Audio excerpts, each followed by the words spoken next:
movie to watch because it never gets too stressful. Okay. Yeah. Cool. Okay. All right. We'll have to check that out. Mm-hmm. And look at that. We are live. Hey, everybody. I know it's been a while. It's been a crazy last 30 days or so, but we are back. This is Spilling Ink. We are the show that takes you behind the book to meet the authors and professionals in the publishing industry. And we have a new book to talk about. Mr. J.D. Estrada is back. We've got great news. Tell us everything. Everything. But wait. Hold on. But wait. Before we do that. But wait. Create some suspense. But wait, there's more. That's like that guy in the infomercials. There's always more. But before we do that, we do need to pay homage to our wonderful and fabulous first sponsor of the evening. Yes. You guys all know him and love him. And if you don't, you should, right? Yes. Right? Okay. Absolutely. All right. So now a quick word from Go Indie Now. Hello, everybody. I am Joe Compton, and welcome to our channel, Go Indie Now. This is the place that celebrates indie artists and indie art, and we do so by producing several shows that either air on daily, weekly, monthly, or seasonal scheduling.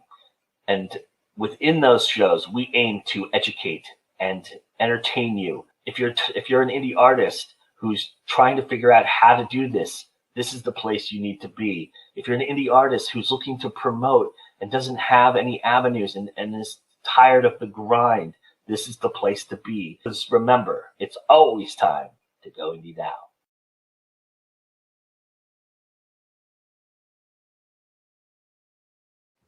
Absolutely. That's so nice. He didn't invade the show tonight. Yeah. He does need to do a new video. Yes, absolutely. We do need some new trailers or some new bumpers from our sponsors. We got to get Rebekah to do a quick one for us too. Yeah, yes. A live one, not not just her, banner. Yes. So that we will be working on. But right now it's summer, which means everyone is kind of, easing back a little, taking a break, trying to not overheat, obviously. Yep. So I would expect for everyone to see some new stuff for us come the fall season. So let's look at about after August time frame. We'll do some new stuff with the show. We'll have some new fun things for you guys who are longtime fans and watchers. And we do appreciate those of you who had messaged us when we were gone last couple of weeks saying, hey, I missed the show.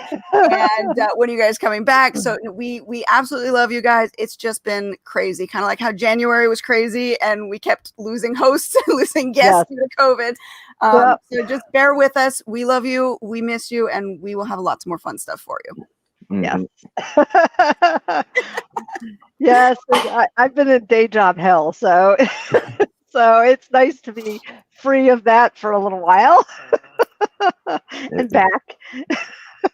I like this idea. Joshua Panteleresco says we need dancing in Joe's video. And I think that is a stellar idea. He's got to do the TikTok. I every time I see the videos on Instagram, I'm like, I just can't. People go, are you going to get a TikTok? And I'm like, no. No. Oh, Double O Banana would go bonkers on TikTok. I posted a couple of Double O Bananas on one occasion and didn't get traction. And I was like, yeah, I'm not feeling it. You know when you go to some place and you feel like, this don't fit that. And I was like, nah. It should fit. See, that's the weird thing with social media. And I think we touched on it last time you were on our show. Yeah. How it's always like chasing what is supposed to work, chasing the algorithm, chasing what those people on that audience block would want. And it's a moving target. We never seemed to hit dead on. But then there are people who do. And it's like, oh, what did you do? Yeah, but there's timing is everything. Yeah. Timing is everything. And there's people who cater to what is popular and whatnot. And, I think the closest I've come to that is on BookTube doing like popular tags and whatnot. But I always did it because I found the tags interesting, not because, I want to grow my channel. So let me do these 5 tags, which are very popular and I don't care. And also, I don't always get all bubbly when I'm on BookTube because, hi guys. Oh my God, I just bought all these books that I'm not going to read. and this haul was so epic. And it's like, no. But you did something in the last show that you were on with us that I think you could probably really capitalize on. You remember what you did? You leaned in real close and you were getting right in everyone's face. Yep. No, we have to. I'll screw around with that. What I have been doing that's been fun. I have some ideas and some notes for our new video. Is Jerry the Geriatric Millennial, because Yes. I saw that term and I was like, Yes. Yep. Geriatric. I'm like, screw you. I have friends who are 10, 15, and almost 20 years older, and you see them and you're like, yeah, they're it's not old, and then they go like, oh, you're geriatric already, and I'm like, yeah, screw you. I could be considered geriatric. Get off my lawn. I am much older than you guys. The white hair should say that. Yeah, but I also have white hairs, and again, if you have a bubbly personality and whatnot, I think the power of words. Geriatric, no matter in what context you put it, it's gonna feel negative. It's not gonna give it a good flavor. Like after doing Brian's DPP yoga yesterday, I felt like a geriatric. There you go. He's been killing it though. Yeah, Oh, yeah. Amazing what he has been able to achieve. I am Look so at my proud of guns. him. I'm like, Yes. Oh, I pity the fool who don't DDP. he's got the inspirational story angle down pat now, because he has made such a drastic turnaround, and he is so good about talking about it and showing his results. I mean, that is, he needs to capitalize on that. Yeah. He's doing it for the right reasons. I don't think he wants to make a quick buck off it. No. Not in the greed sense, not in the greed sense, but you know how sometimes you fall into something because it was meant for you to do. Yeah. I could see him turning that into something that not only helps other people, but could also be his path for career going forward. Right. No, Absolutely. it's a demonstration of what it takes. If you want results, this is what you have to do. Was this fun? No. Was it easy? No. Was it a grind? Yeah. Were there plateaus? Yeah. And he's honest about his process, but again, look at the results, and it's like, dude, so happy for him. Yes. Mm-hmm. And then we're gonna see Jane with her guns. Yeah. I'm doing V shreds, so I've lost some, but not as much as I want. I gotta find the right workout program for me, because I tend to be one of those people who wants to get excited about a workout program and then I hate it. And I'm like, this is not I hate everything. I hate sit-ups. I hate push-ups, but it's got to be something that you somewhat can latch on to, not necessarily enjoy, because working out is not easy. It's not meant to be fun, but something that you can latch on to and really stick with in order to maintain. Oh, but it can get enjoyable. I haven't gone to the gym in a long time because I don't trust people in Georgia. It's like, I'm not going to use a mask. It's not rocket. Like, dude, you're awesome. What can I say? People are special. yes. Yes, they are. But you get into a rhythm, and at least the thing is that on one occasion I started working out, and I was like, I can lift heavier and whatnot. And it's not like I was like pumping like huge, but I was doing bicep curls with like 30 pound weights and stuff like that. And I was doing my sets, and I was like, yeah, I don't think it's too much. And then I saw myself in a picture next to my brother, and I understood why when I went surfing, I felt like crap. I was like, yeah, this is not me. And people were like, dude, you're like bigger. And I'm like, oh, I'm not bigger. And again, it's not like I was like Nicolas Cage in The Kiss of Death or something like that. Yeah. Or ripped or anything, but because normally this is like my MO.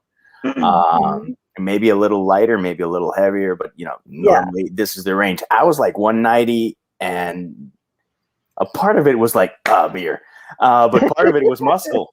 Muscle. Yes. Yeah, I want muscles too. I noticed it in the shirts, and I was like, shit, I can't keep doing this. And again, it wasn't fashion. It wasn't, if I had to change my wardrobe, that would have been a huge thing. I was like, yeah, I got to stop this. No, it's when I went surfing that I felt like, this clunky anything. Mhm. I'm with our commenter, Gabriella. Swimming. That used to be my workout of choice. I was a competitive swimmer way back in another lifetime, and I was probably in the best shape I was ever in because I was swimming every day, and swimming is a good full body workout. So I need to get back into swimming again. Yeah, and it'll help you cool off from all the heat. Oh my God. Come to Maine. Come to the lower than 50-degree water and see how fast you can swim.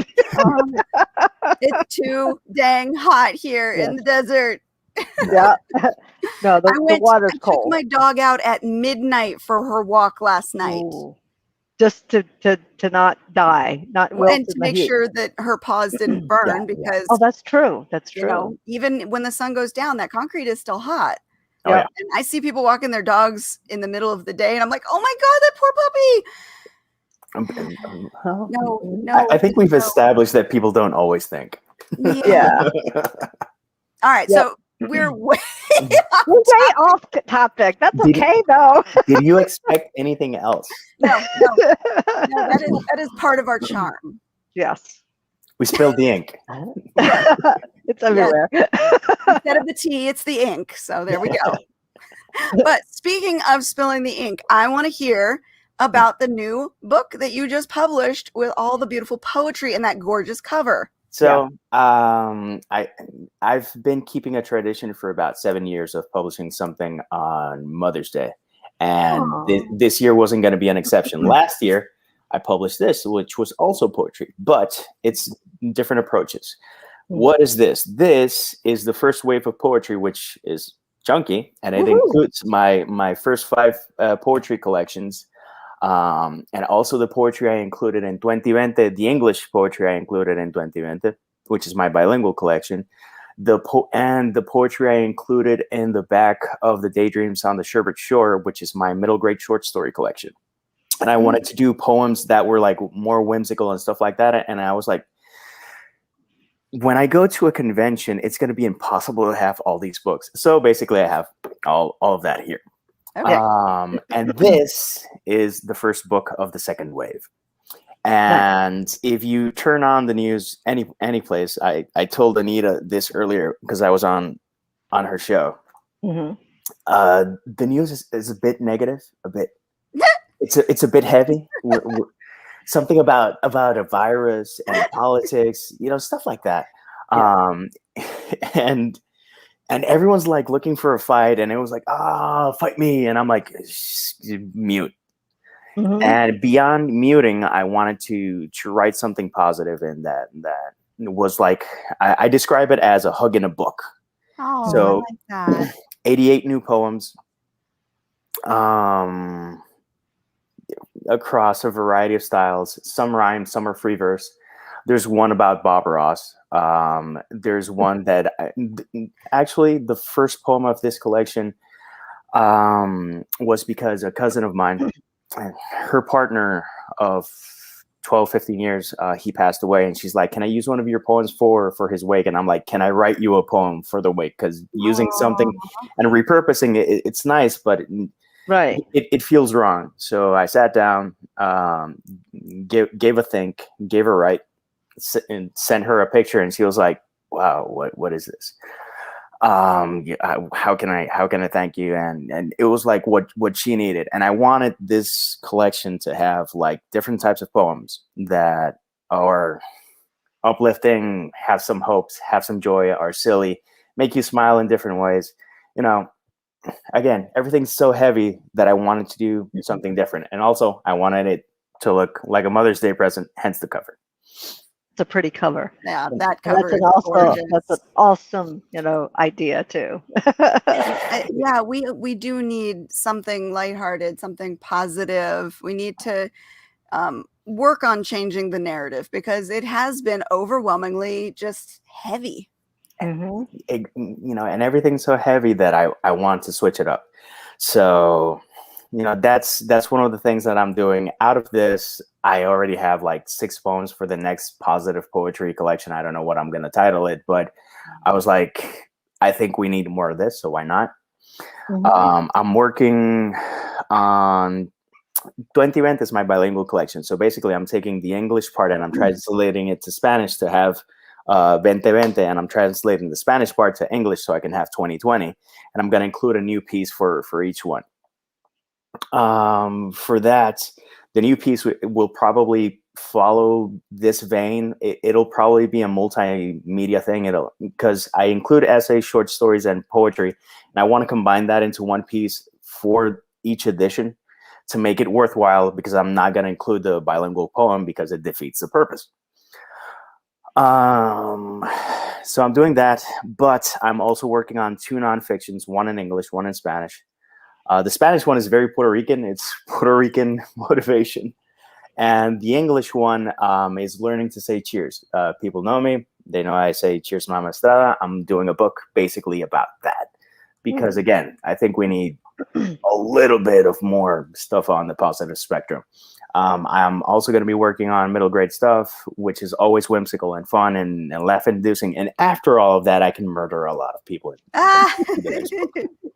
Now, Regine brings up a point here about translating poetry is a challenge. And you're writing these poems in English or in Spanish, depending on what you intended them for initially. Yeah. Is the reverse becoming... It's a pain in the ass. And I'm not going to sugarcoat it. Translating poetry brings other challenges from translating essays and short stories. Each one does have its own set of challenges, but for poetry, first off, the rhyme, odds are it's going to go out the window.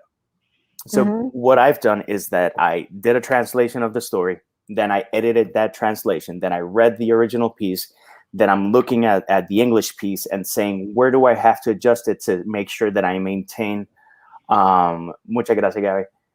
So I can maintain the message, because it's good to have like a proper translation, but I've always been more of a fan of transcreating and making the most out of each language. And colloquialisms from Puerto Rico are obviously more powerful in Puerto Rico. So the challenges of when I write anything in Spanish is going to be to make it as universal or as blatantly Puerto Rican as possible. So that one or the other. It's like I have to go like, full one or full the other. A midpoint, I think, would be would put me in a position where people go like, he's not sure what he wants to do. It's like, no, I know what I want to do. So again, lots of challenges, but it is fun. And so that is the process that I'm doing. Eventually, I'm going to write a collection where I do that with each poem. And then what I want to do is gather different topics and do a poem in English and one in Spanish of the same topic and see what comes out. See how it varies in terms of form, in terms of rhyme, in terms of length, and different things. And just invite people to truly embrace language for what it is, which is just another way of getting stuff out of you. Yeah, it's been eons since I wrote poetry. I used to write it in high school and college. So, well, it helped me in high school endlessly. Yeah, if it's a pity I have longer hair now, but I don't have that gothic Yeah. one eye cover. Like, oh my god, I'm so broody. I'm so broody. I couldn't pull that off, and I'm not gonna release this because this is the Kraken. Oh, but it's so awesome when you do. I can do it for a moment. But poetry helped me a lot in high school and in college and as an adult in different times of my life. And I always invite people to write poetry, and they go like, but I don't know how to make it rhyme. And I'm like, it doesn't have to rhyme. It doesn't have to. Yeah. It doesn't have to. Every single collection is also to show, poetry is not one thing. It can be anything. And recollection really shows like the gamut. There's a dark one, but it's more refined like Edgar Allan Poe. And there's another one that's more like Bukowski. And there's one that's very random and all over the place. And there's one that's more social commentary. It's like, you can do whatever you want. Just go for it. And, we have so many things that we can tap into that limiting ourselves. That's what I'm not a fan of anyone limiting themselves in any way. I like that. And I don't like poetry. What have you read? Emily Dickinson. And I'm like, okay, so you don't like poetry by Emily Dickinson. That is completely fair. Have you read? And then you say Bukowski. Then you say, if it's someone that's very classy, you go like, maybe Keats. And Keats is a hard sell because it's very heavy. Yeah. Lord Byron is very fun. Edgar Allan Poe. Everyone love Edgar Allan Poe. Everyone loves The Raven. The thing is that what type of if it's someone who loves literature or if it's a hipster. Because if they say, "Oh man, the best version is by Christopher Walken," they're not wrong in it being a good version. But they like it because it's Christopher Walken doing anything. He could sing. He could sing like a Barney song, and people would eat it up. His cadence is so unique, though. That's what makes it. Mm-hmm. And in terms of Spanglish poetry, I did Spanglish for 2020. I did one which is half Spanish, half English, and it's a transition from one language to another. And I actually do have a collection that I'm working on, but I've dumped everything, and I don't know how far along I am in it. And I have to start finishing projects versus trying to do everything at once. So me concentrated means working on 4 projects, which are the 2 translations and the 2 non-fictions. Mm-hmm. In the meantime, I'm also working on book 3 of the Human Cycle. In the meantime, if I get an idea for the short story collections that I'm working on, which are 4, I just run with it. But I'm trying to have a bit more discipline and say, okay, I'm going to work on this project today. And the shiny thing is screaming at me, and I'm like, shut up, we'll talk tomorrow. Yep. The shiny thing. That's been the bane of my existence. I'm like, oh, shiny. Oh, but no, I got to work. But shiny. But I got to work. But shiny. Yes, I have lots of shinies.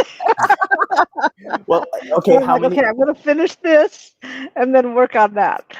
We talked about this. How many projects do you have open? Me? Yeah. I'm actually working on 2. One major series that I want to finish, and then one that's sort of on the side when I'm stuck with the other one. So I'm a linear person, so me too. I can't doing the multiple ones.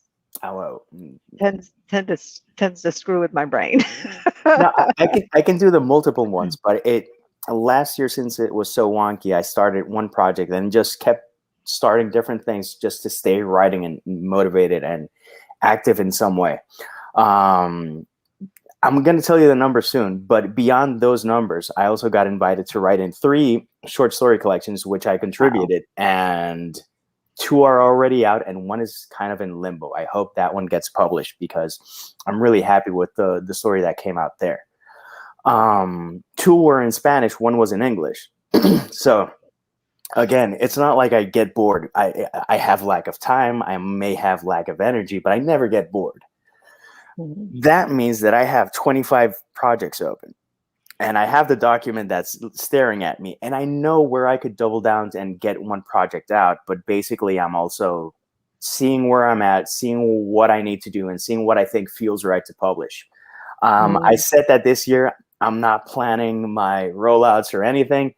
And this one I gave basically 3 days. It's like, yay, a new book is coming out. When? This weekend. Now. This weekend. Yep. And everyone's like, is that the best marketing ploy you could have done? And I'm like, what do you think? That's my husband. Hey. Speaking of distractions, I've been like watching in the background. I'm sorry about that. That was awesome, though. Yes. I don't know what he's doing out there. He's supposed to be by the fire. Sorry. He was doing like a little strip show, it looked like, for a second there. with the lighting and the blinds, it's under control. Sorry.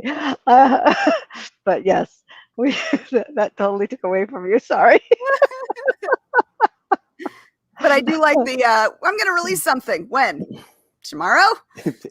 Yeah. and I said I'm gonna allow myself 2021 to be that way. Some other projects, when I have them more complete, I will announce with more time. obviously. But others, like the nonfiction ones, it's like, bam. It's like, what? You publish another book? And I'm like, yeah, don't blink. And that is the purpose, and that is the focus this year. Next year, I'm going to be, the idea is to see that it could have been way more effective. If it's effective, then I'm screwed, because I'm always going to have to keep up that clip. If it's not effective, then I can go and be more focused and be more organized. Well, I mean, I do a release every 3 months, basically. Because 4 months, 3 months, quarterly, whatever. Yeah, you're a unique kind of artist in the spectrum. And I work a day job, so it's not like writing is my full-time job. And what's the average word count? Right around 60. Yeah. 50 to 60,000 words. Yeah. So basically, nano and change. Well done. Because but let's put this out there, though, for all of the younger authors, newer authors. This is not what you have to strive for. Right. That can burn you out if you don't mesh with that style. Yeah. I am an anomaly. I was averaging before the shit show of 2019 into 2020. I was averaging roughly 70,000 books a year. Yep. 70,000 books or words? 70,000 words. Books. Sorry. That was my comfortable average. So like, my name is Katie Amazon. That is not a norm for all authors, because I know a lot of the people who follow like the right to market guidelines, they tend to fall into this trap of, I have to do this or I can't be a real author. And that's not the way you have to do it. No. You have to figure out what works for you and what's not going to burn you out, and then account for life, because 2019 into 2020 was a shit show for me, and it shows in my publishing record for those years. Yep. And also don't follow many of the experts and the guy who harasses me on my timeline with his ads, like the self-publishing hero, whom I hate. Yes, I hate that guy. I can't stand it, because I was like, okay, let's check your link. And I clicked the link, and because guaranteed you're going to get 100 to 200 new readers a day. Look at me. I look like I drink Budweiser and like it. Who are you? It's like, okay, I go to the link, and at no place can I find the guy's name. So there's two options. Either the guy doesn't want to show you his name, or the pictures that we're seeing are stock pictures, which would be bizarre. Because it's not like they're great pictures and it looks like a guy. You know what? This guy knows what he's talking about. He looks like a guy that wants to hit on a friend of yours, and you're like waving all the red flags.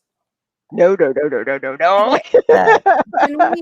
we agree on something here? And maybe I'm just being negative, but it seems like in the last year, the focus has shifted from publishing books to, let me tell you how to make money from your books in every sleazy way possible.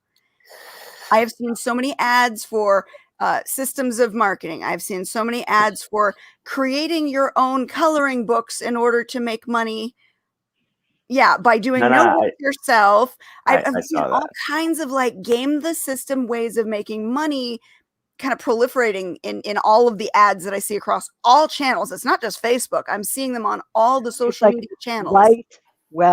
Yeah, there's nothing about writing anymore. It's all about here's how you can make money. Right. Here's how you can deliver a good book. Yes. But it's just a sign of the times. It's the fad of the moment. It is the quick buck of the moment. And some people might actually strike gold. Power to them. I don't think it's the way to go. A couple of years back, and you see it in different social media platforms, the different things that people do, and some things people still do. It's like, hi, can I send you a book so that we can exchange 5-star reviews? And I'm like, oh, I hate that. Chill reviews. No. I'm like, no, I know. I trust me. If anyone knows about struggling for reviews, it's these three people. We know how much of a pain in the ass it is to get reviews. But I remember on one occasion, a guy, well-meaning, he sent me his book and he was like, be kind with the review. And I'm like, okay, but I'm gonna be honest. So are you ready for that? Anyone whose book I read, it's like, are you ready for me to be honest if I don't like it? Because it's always a very, very tricky area to handle, because what if someone reads your book and they gave you a good review? Part of you feels that obligation to give a good review back, but you have to bat down that you have to be honest. I mean, you have to be constructive, and you don't have to be an asshole. Because some people love to write. People are just assholes. Some people like to write reviews to rip, a book to pieces. Right. This particular guy, I gave him a 1-star review because the book has several massive issues, and I've talked about it before. But even the dedication, he did a typo in my name, and I'm like, that's the type of attention that you're putting to detail, which means non-existent. Mm-hmm. And this is something that honestly you should pull off the market, work on it, redo it, and then put it again. And then I went point by point. I have issues with this. I have issues with that. And then the guy wrote me, and he wasn't too happy. And I was like, ask me anything that you want about anything that I said.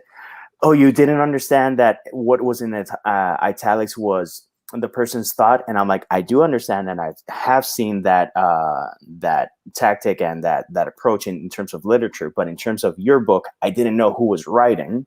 One. Second off, the dialogue and the internal monologue were similar to the point that if you took the italic off, it didn't make a difference what they were talking about. So it was murky at best. And third, I didn't know who was talking sometimes. Mm-hmm. Yeah, you didn't know the voice. You didn't get the voice in it. If you have 5 characters and you have internal monologue and you don't know who is talking, that's pretty bad. That's a problem. and I was like, man, I'm sorry. And he was, hey, power to him for being upset, and he has every right to be upset because he sent me a free book. Doesn't mean I'm going to give you a 5-star review. And Michael's question or point here on the 1-star review dropped him down to a 4.9, or from 4.9 to 4.6. I would never worry about those. Yeah. In my book, happens. In my book, when I look at reviews, and I'm a consumer just as much as I am an author, when I'm looking at reviews, I tend to ignore 1 and 5-star reviews. I focus in on the 4, 3, and 2, because I tend to find that those are the most honest reviews. 1s tend to be haters, or they just put the 5 or 1 star and leave no review. 5s tend to be super fans, family, sometimes shill reviews. Yes, there can be genuines in there too. Mm-hmm. But it's those 2, 3, and 4 that usually call out specific points that might be of interest to me as a reader for what I can expect in the book. So I wouldn't look at a 1-star with no words as a negative. And dropping your book from 4.9 to 4.6 actually makes it look more legitimate. Yeah. Right. Yeah, and in terms of rating, was it last year? I had never put my books for free on Amazon because I was like, man, even 99 cents or whatnot. I'm a big fan of Neil Gaiman. I like him beyond his dramas with his wife, which is just a novel in and of itself. And I always wish them well, and I wish them well for Amanda, for Neil, and obviously for Ash, because it's a family, and you want families to do well. Real people. Yeah, these are real people at the end of the day. And beyond his ridiculous success, I am a big fan of Neil and the stuff that he pushes forth and the way that he goes about a lot of things. I know he has haters. Everyone who gets to a certain level of success, you're going to get haters, period. Mm-hmm. So he was going to publish American Gods for free on NetGalley. Mm-hmm. And it crashed like horrendously, and he was like super bummed out and whatnot. And I saw that he was doing it because he was like, I want to do this because people, in lockdown want to read or something. It went to crap, and he's like, I don't know. And so I was like, I saw this. I'm a big fan of Neil.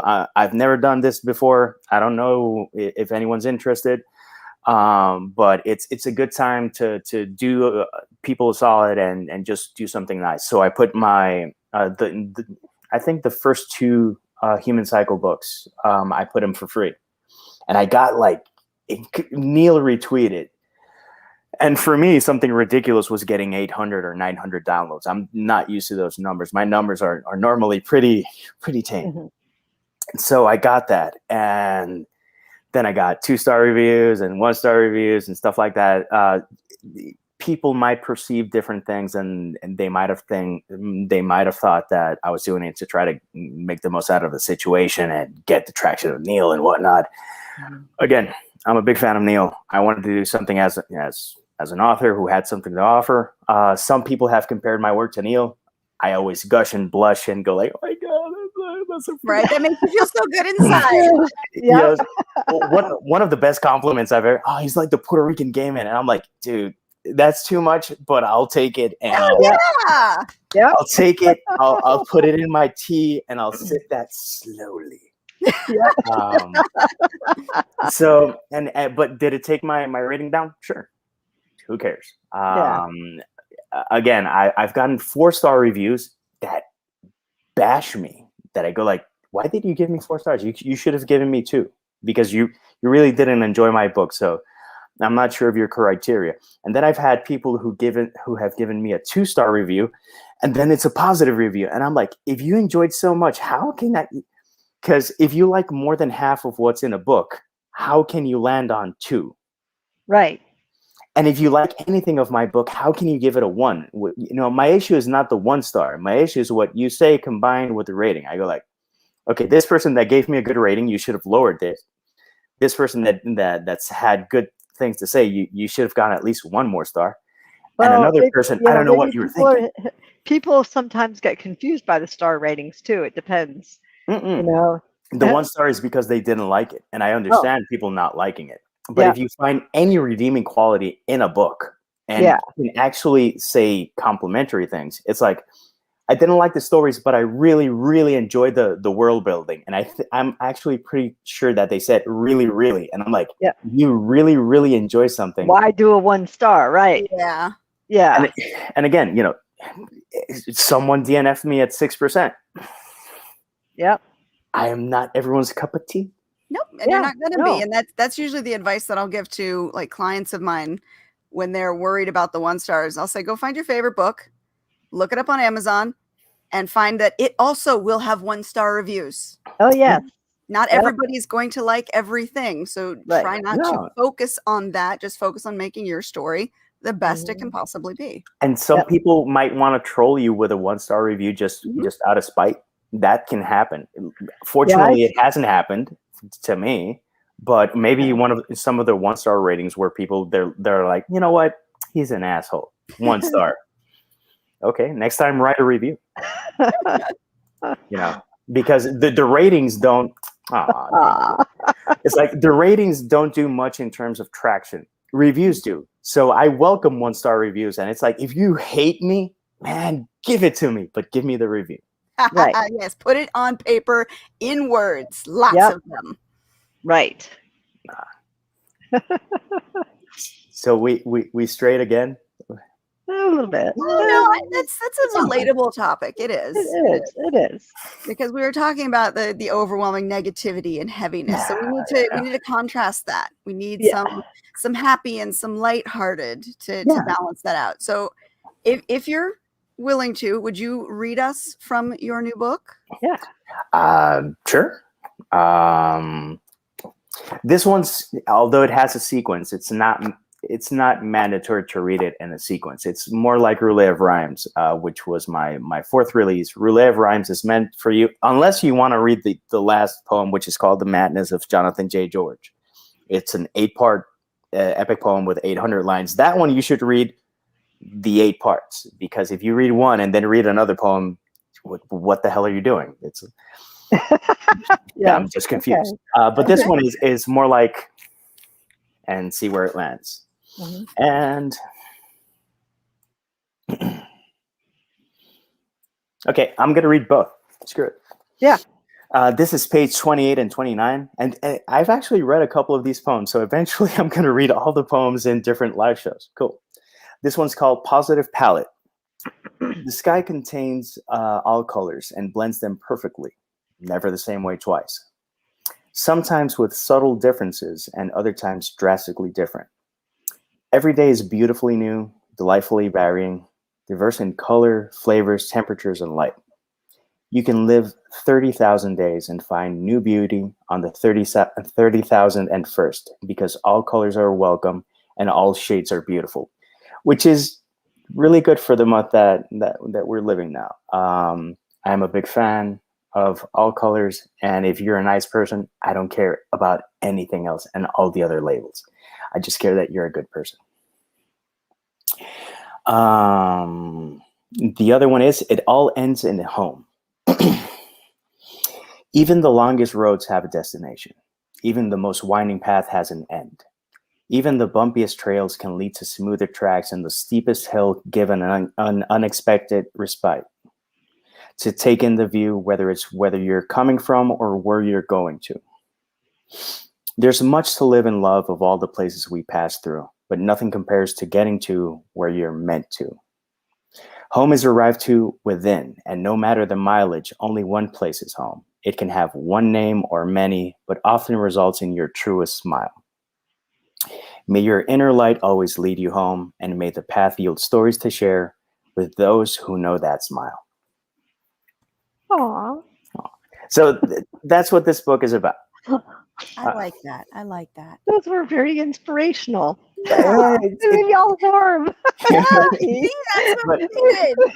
But again, it's meant to be like a hug in a book. Yeah. The first one We delivered. the first one again. There's a lot of strife and a lot of conflict, and when I find a good person, and in pre-pandemic times, and they needed a hug, I would happily give them a hug. I do not care. I hope we get to a point where we can freely give hugs without thinking that we're going to die. Yeah. I'm looking forward to that. We'll get there eventually. Things are looking a lot more positive than they have been. There's been a lot of positive change. Things are opening up, and even though a lot of us are very hesitant before stepping out that door to enjoy the new openings, it is happening.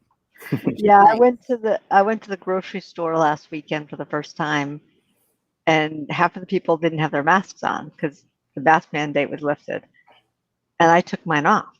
I'm vaccinated, so I took, and it was odd, but it was wonderful seeing everybody's smiles. People, somebody came up to me and asked me where something was in the store. I said, it's a good thing because I'm looking for that too. So we went looking for it, but it was very nice to see people's faces and their smiles. And when you made eye contact, everybody was smiling. That was, I think, a unique situation. Usually you make eye contact and just move on, but people are making the effort to connect, I think.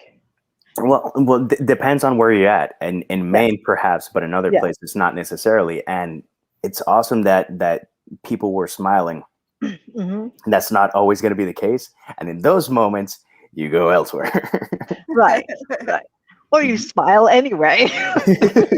No, what I've learned is that I think that the pandemic has taught people to smile with their eyes, because there's a lot of people that do this. Mm-hmm. And it's like you look like a psycho. Mm-hmm. And you truly smile, even if it makes you squinch, even if it gives you wrinkles or stuff like that. Truly smile. Mm-hmm. And to be able to project beyond the face mask, that's been my lesson. And for people to still be friendly, even at a distance, or saying hi neighbor, or giving yourself a nod, that's been nice. When we got vaccinated, we kept our distance from people, but we were chatting it up, which was weird. We were keeping like a distance and talking at an angle. We were taking all the precautions, but still we were able to connect. So basically, instead of a straight line in our connection, it was kind of like a curve. Mm-hmm. Yeah, well, at the campground, it was even different last summer. We were sitting together, but it was a little farther apart, but in sort of like a horseshoe and talking. So here, where we are in Maine, it was much, much less limiting. So it was much more normal, when we were in the campground. when we went out on the street, it was very much, very different last year. But, and this year we're back at it again. But this year we're hugging. We're hugging hello. So that was good. Anita, we need to see the design with the vampire smile. Yes. You have to share that.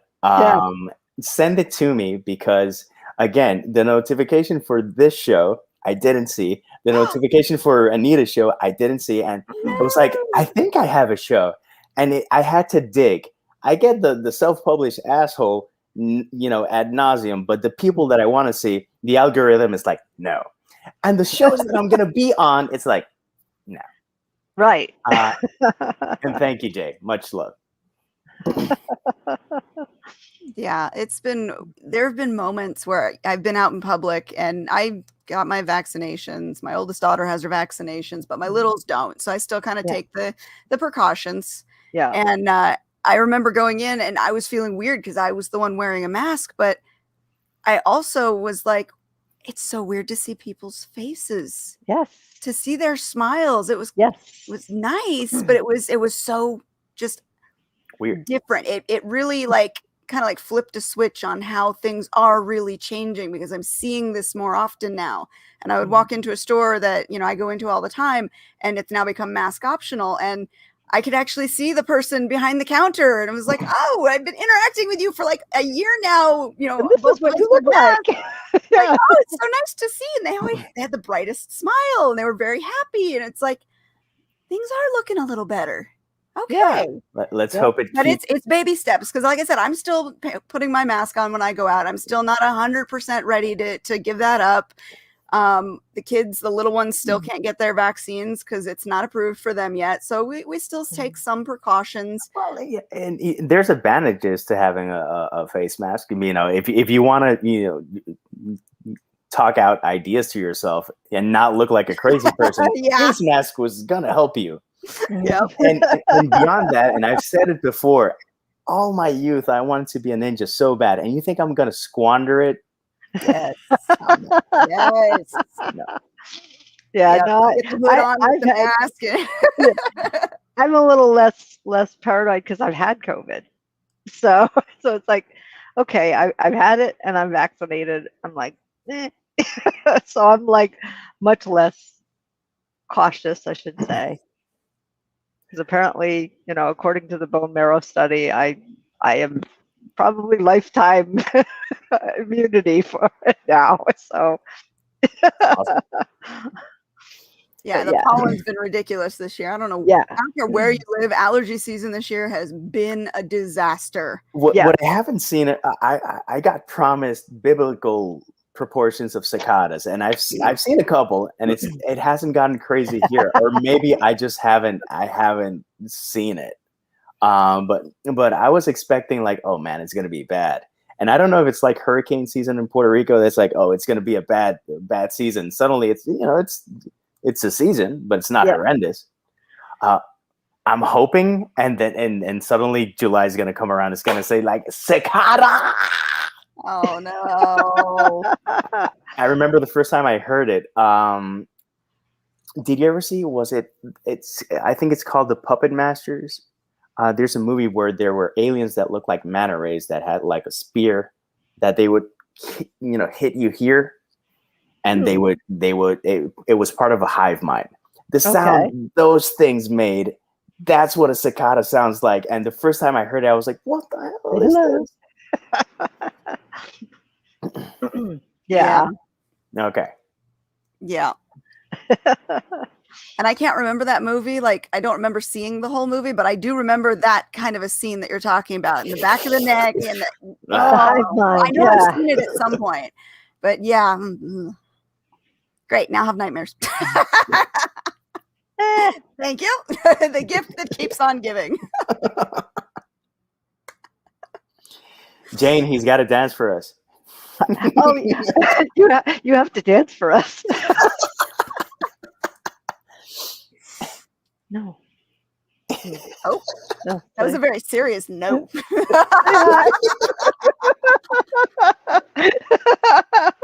No, he asked about something in the bug zapper. There's a charger in the bug zapper, and it was not in the box. And he was Somebody else asking me. remembers the sound effect too. Yeah. I'm pretty sure it's the Puppet Masters, but I'm not going to look for it now because it's rude to have a conversation and go like, Yeah. which I still do, and I hate when I do it, and I go like, stop it. Well, I'm an information junkie myself, so I'm like, hold on, I'm going to look this up real quick because I want to be able to give the right answers. But I want to be able to know the right answer. I enjoy people saying you're like one of the biggest piles of useless trivia I know. I take that as, like I wear it on my arm. I have a medal that says useless bullshit that is going to make conversation interesting. There needs to be a club for those of us who are like that. Truly, and when you find someone that has seen that obscure cartoon from the 80s or heard that album that only people who watched bodyboarding videos know the music to, when you have those connections, it's like, yes, brother. If you see a Big Trouble in Little China fan, you go like, yeah, dude. That's my people. That's my people. There's so many ways to be a geek that people limit themselves. I'm a Trekkie. And I'm like, don't you like anything else? It's good that you're a Trekkie. That's your favorite. But don't you like anything else? Do you have to always hate Star Wars? And to the Star Wars fans, the same thing. And by the way, don't try to defend the new movies because I'm a fan and I didn't watch them. And I don't feel like I'm going to watch them eventually because I have to. Yeah. But it's not like, oh, my God, I'm going to go right now to the movies. It's like it came and went. Last Avengers movie, I was like, you know what? It's too much hype.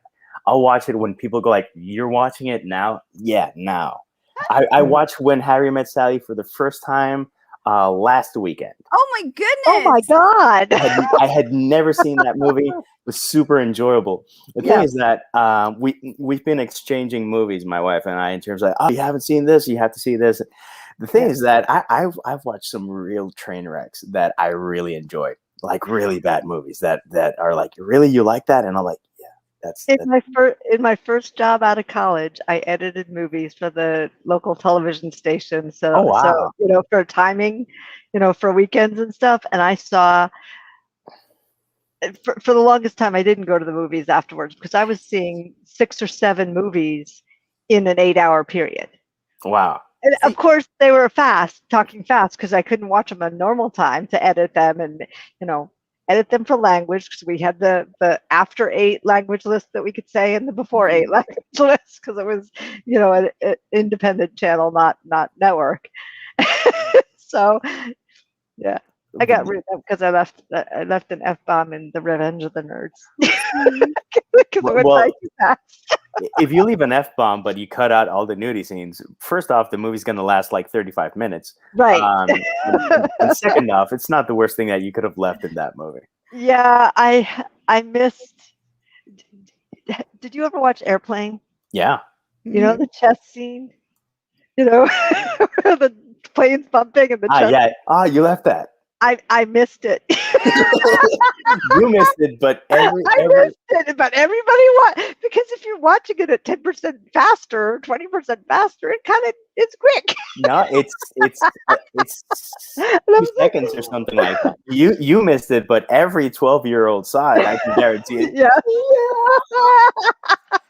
I was recording, and I left the skinny dipping scene in Friday the 13th because it didn't really show anything. It was just, it didn't show anything. It's like the first scene from Jaws where you have to make an effort.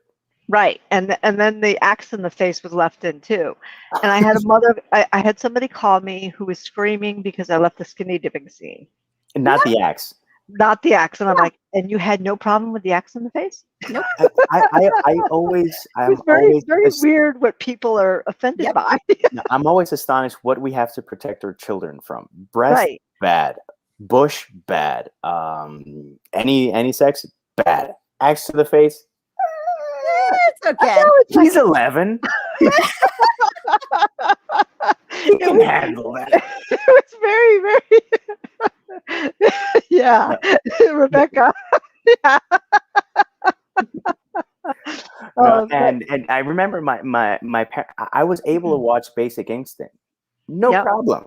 And Yeah. it's, you know, and Yeah. when Basic Instinct came out, I was like, what, 15, something like that, up about 15, 16 in my teens.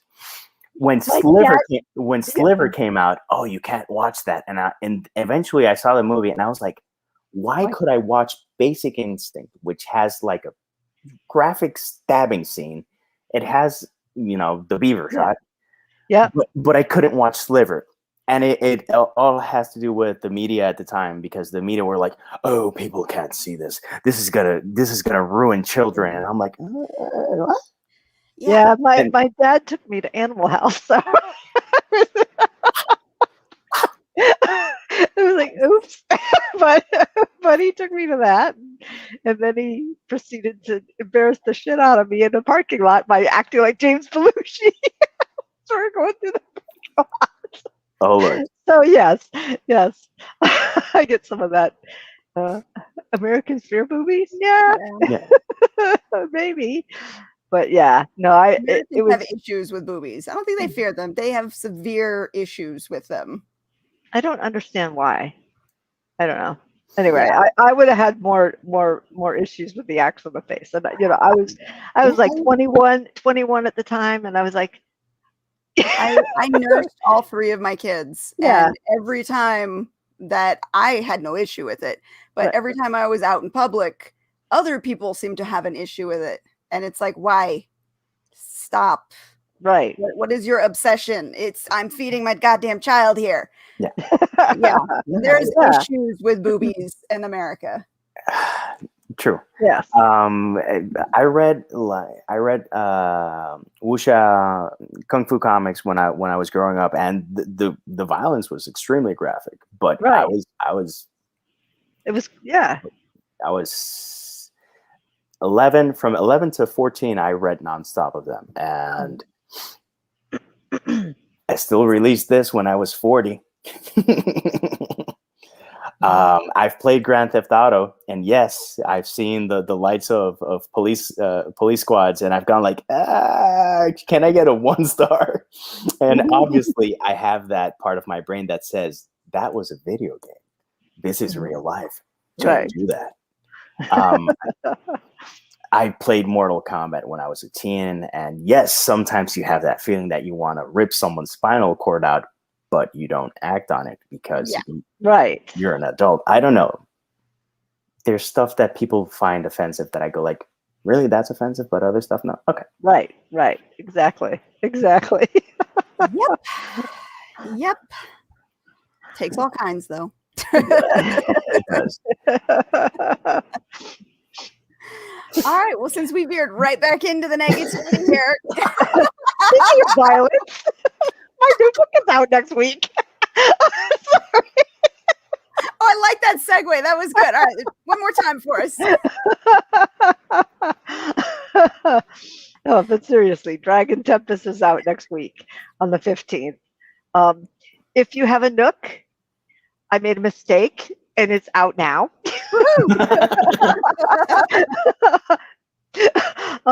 But for everything else, it'll come out on Tuesday the 15th. So okay. All right, something to look forward to. That's good. Yes. And then what kind of violence are we in for?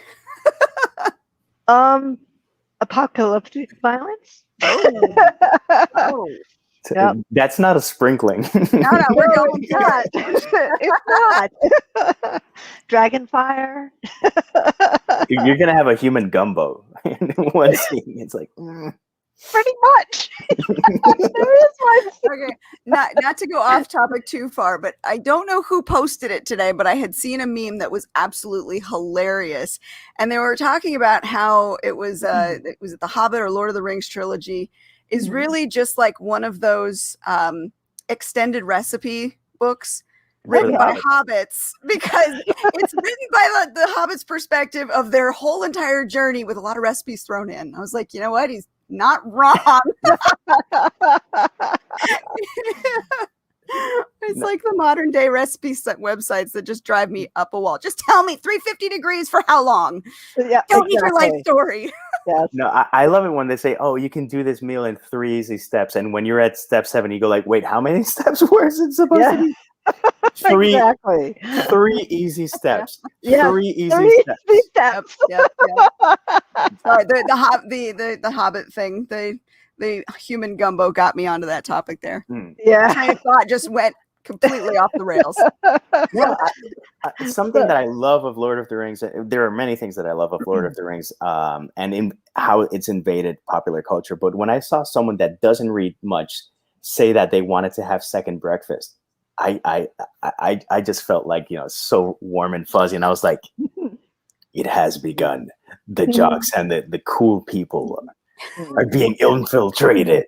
And yeah, the movies are popular and whatnot, but this is someone that used it in their everyday vernacular. That was so cool. Mhm. Yes. Yep. And we are at time. We are at time. So before we go, hold on. We got to pay homage to our second sponsor, who is always lovingly in the comments section here. She's always following along, showing us a little bit of love. She does her own live readings. I believe it's Wednesdays now on her Facebook page. I keep missing them because Facebook doesn't notify me, so I'm getting annoyed with that. But if you can, make her live sessions. A lot of times we're just hanging out, chatting, having a great time. But when she reads, she is fabulous. So Mistress Rebekah Dirty Jonesy, you will be entertained. And thank you for being our sponsor. Thank you. She's doing actually live chats and just doing hump day hangouts as well. Hump day hangouts now. Yeah. Okay. Hump All day right. hangouts. You know, what's funny is I was on Facebook and I didn't get the notification. It was like probably 8:00 at night. Ping, Rebekah Jonesy is going live. I'm like, oh, great. I go over there. And it was like an hour earlier that it had ended. I'm like, what the hell, Facebook? Yep. Seriously? Stop sniffing gloop, Facebook. Bad. All right. Well, and JD, it is always a pleasure having you on. Love having conversations with you. Love what you bring to the table. So thank you so much for hanging out with us. Thank you for having me. Absolutely. You are welcome back anytime, and you know it. We love you here. Yes. And for all of our listeners out there, for all of our watchers, we will be back next week. I promise. So definitely put that on your calendar. We'll be back as usual, Saturday night, 5 p.m. Pacific Standard Time. Yes. And you've got to pick up the beautiful, absolutely wonderful brand new book. God, that is gorgeous. Yes, it is. Sorry, I every time I saw it pop up on my feed, whether it was Twitter or Facebook, I'm like, God, that's so pretty. Yeah, I can make something pretty. It's so pretty. All right. I'm going to head out because I got to go out to the fire before he comes to the window and dances again. Wait, hold on. I'm going to leave that live. Hold on a second. All right. We'll say